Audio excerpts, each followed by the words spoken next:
आज हम एक बहुत ही दिलचस्प सवाल का जवाब ढूंढने वाले हैं। एक ऐसा सवाल जो हमारी रोजमर्रा की जिंदगी से जुड़ा है।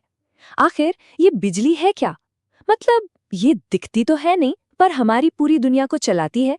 तो चलिए आज तार के अंदर झांक कर देखते हैं कि आखिर होता क्या है। कभी इस बारे में सोचा है? जैसे ही हम स्विच ऑन करते हैं, लाइट फौरन जल जाती है, एकदम तुरंत। ये होता कैसे है? मतलब ऐसा तो है नहीं कि कोई चीज पावर स्टेशन से दौड़कर उसी पल हमारे बल्ब तक पहुंच जाती है। तो फिर इस जादू के पीछे का राज क्या है? देखिए, इसका जवाब छिपा है इलेक्ट्रिक सर्किट या कहें विद्युत परिपथ के कॉन्सेप्ट में। आप इसे बिजली के लिए बना एक पूरा क्लोज्ड रास्ता समझिए, एक रेस ट्रैक की तरह। जब हम स्विच ऑन करते हैं ना, तो हम बस उस ट्रैक के एक टूटे हुए हिस्से को जोड़ देते हैं, और जैसे ही रास्ता पूरा होता है, दौड़ शुरू हो जाती है। तो आज का हमारा सफर कैसा रहेगा? सबसे पहले हम जानेंगे फ्लो के बारे में, यानी इलेक्ट्रिक करंट। फिर उस पुश को समझेंगे जो इस फ्लो को चलाता है, जिसे कहते हैं पोटेंशियल डिफरेंस। इसके बाद रास्ते में आने वाली रुकावट यानी रेजिस्टेंस की बात करेंगे, और फिर उस एक नियम की बात होगी जो इन तीनों को जोड़ता है, ओहम का नियम। आखिर में हम देखेंगे कि अलग-अलग मटेरियल्स यानी कंडक्टर और इंसुलेटर कैसे काम करते हैं। तो चलिए शुरू करते हैं। चलिए सबसे पहले सवाल पर आते हैं। ये जो फ्लो है, ये जो प्रवाह है, आखिर तार के अंदर बह क्या रहा है? इसे साइंटिफिक भाषा में कहते हैं इलेक्ट्रिक करंट। अब ये है क्या?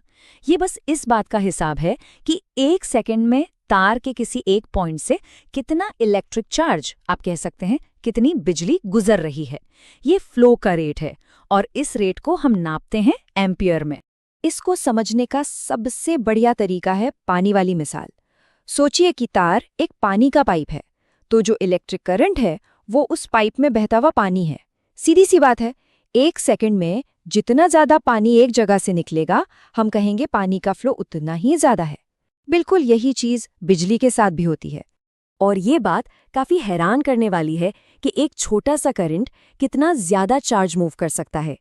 मिसाल के तौर पर एक बल्ब का फिलामेंट लीजिए, उसमें से सिर्फ आधा एम्पियर का करंट बहता है, लेकिन सिर्फ 10 मिनट में ही वो 300 कूलम चार्ज को एक जगह से दूसरी जगह पहुंचा देता है। ये बहुत बड़ा अमाउंट है। ठीक है, तो ये तो समझ आ गया कि चार्ज बह रहा है, पर अगला सवाल ये है कि ये बहना शुरू ही क्यों करता है? इसे धक्का कौन दे रहा है? ये धक्का आता है पोटेंशियल डिफरेंस से, जिसे हम सब आम भाषा में वोल्टेज कहते हैं। आप इसे एक तरह का इलेक्ट्रिकल प्रेशर मान सकते हैं। जैसे पानी को बहने के लिए प्रेशर का डिफरेंस चाहिए होता है, ठीक वैसे ही चार्ज को भी बहने के लिए एक इलेक्ट्रिकल प्रेशर चाहिए। और ये प्रेशर कौन बनाता है? हमारी बैटरी या सेल। वापस पानी वाली मिसाल पर आते हैं। अगर पानी एक सीधी सपाट पाइप में रखा है, तो वो कहीं नहीं जाएगा, है ना? उसे बहाने के लिए एक तरफ प्रेशर ज्यादा और दूसरी तरफ कम करना पड़ेगा, जैसे कोई पंप करता है। वोल्टेज भी बिल्कुल यही काम करता है। ये एक इलेक्ट्रिकल ढलान या प्रेशर डिफरेंस बना देता है। तो अब तक हमारे पास दो चीजें हैं, एक फ्लो यानी करंट और एक पुश यानी वोल्टेज। लेकिन इस कहानी में एक तीसरा जरूरी खिलाड़ी भी है, वो जो इस फ्लो को रोकने की कोशिश करता है। इसे कहते हैं रेजिस्टेंस यानी प्रतिरोध। ये हर मटेरियल की एक अपनी खासियत होती है, जो अपने अंदर से बहने वाले चार्ज को रोकने की कोशिश करती है, उसे धीमा करती है। मतलब कोई भी तार परफेक्ट नहीं होता। हर चीज करंट के रास्ते में थोड़ी बहुत रुकावट तो डालती ही है, और इस रुकावट को हम नापते हैं ओम में। और लीजिए, हमारी पानी वाली मिसाल यहाँ फिर से काम आ गई। रेजिस्टेंस को आप ऐसे समझिए जैसे पानी के पाइप का कोई हिस्सा बहुत पतला या तंग हो। अब पंप का प्रेशर चाहे कितना भी हो, उस पतले हिस्से से पानी तो धीरे ही बहेगा ना। रेजिस्टेंस भी बिजली के साथ बिल्कुल यही करता है, फ्लो को कंट्रोल करता है, उसे कम कर देता है। तो अब हमारे पास तीन चीजें हैं, पुश वोल्टेज, फ्लो करंट, और रुकावट रेजिस्टेंस। मजे की बात यह है कि ये तीनों आपस में एक बहुत ही सिंपल और कमाल के नियम से जुड़े हुए हैं, और ये है ओम का नियम। बात है 1827 की, जब जर्मन फिजिसिस्ट जॉर्ज साइमन ओम ने एक कमाल की चीज खोजी। उन्होंने देखा कि अगर आप तार का टेम्परेचर न बदले, तो उसमें बहने वाला करंट सीधे सीधे उस पर लगाए गए वोल्टेज पर डिपेंड करता है। आसान भाषा में कहे तो जितना ज्यादा पुश उतना ज्यादा फ्लो। सिंपल। और ये पूरी कहानी इस एक छोटे से फॉर्मूले में समा जाती है।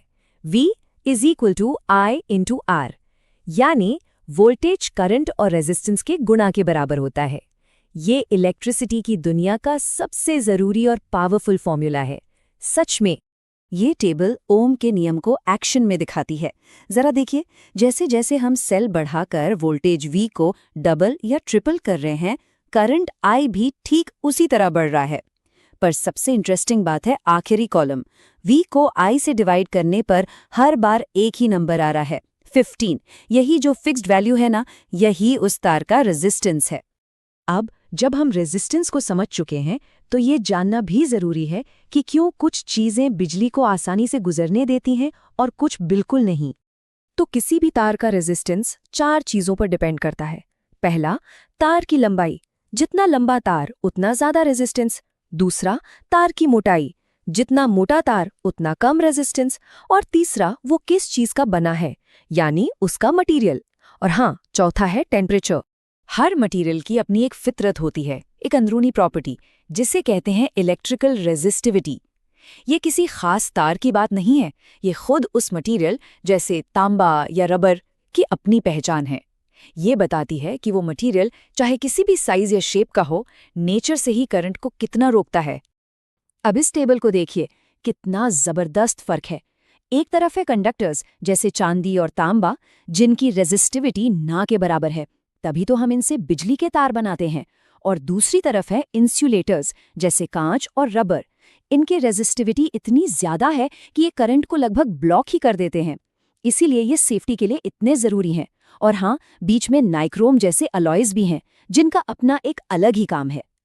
तो ठीक है, इतनी थ्योरी हो गई। अब देखते हैं कि इन सब फॉर्मूलों को असल दुनिया में कैसे इस्तेमाल किया जाता है। मान लीजिए हमारे पास 1 मीटर लंबा तार है और उसका रेजिस्टेंस है 26 ओम। हमने उसका डायमीटर भी नाप लिया। अब इन नंबर्स को हम रेजिस्टिविटी के फॉर्मूला में डालते हैं। थोड़ा कैलकुलेशन करने के बाद हमें एक वैल्यू मिलती है, 1.84 × 10⁻⁻⁶ ओम मीटर। अब हम इस वैल्यू को मटेरियल्स की लिस्ट से मिलाते हैं और ये तो मैंगनीज की रेजिस्टिविटी से बिल्कुल मैच करती है। देखा कैसे हम बस कुछ नाप तौल करके एक अनजान मटेरियल की पहचान कर सकते हैं। और अब आखिर में एक सवाल आपके लिए। हमने देखा कि नाइक्रोम जैसे अलॉयज का रेजिस्टेंस तांबे के मुकाबले बहुत ज्यादा होता है। मतलब ये करंट के रास्ते में जबरदस्त रुकावट डालते हैं। तो फिर हम जानबूझकर टोस्टर और हीटर जैसी चीजों में इनका इस्तेमाल क्यों करते हैं? जरा सोचिए कि कैसे यहाँ पर ज्यादा रेजिस्टेंस एक प्रॉब्लम नहीं बल्कि एक जरूरत बन जाता है।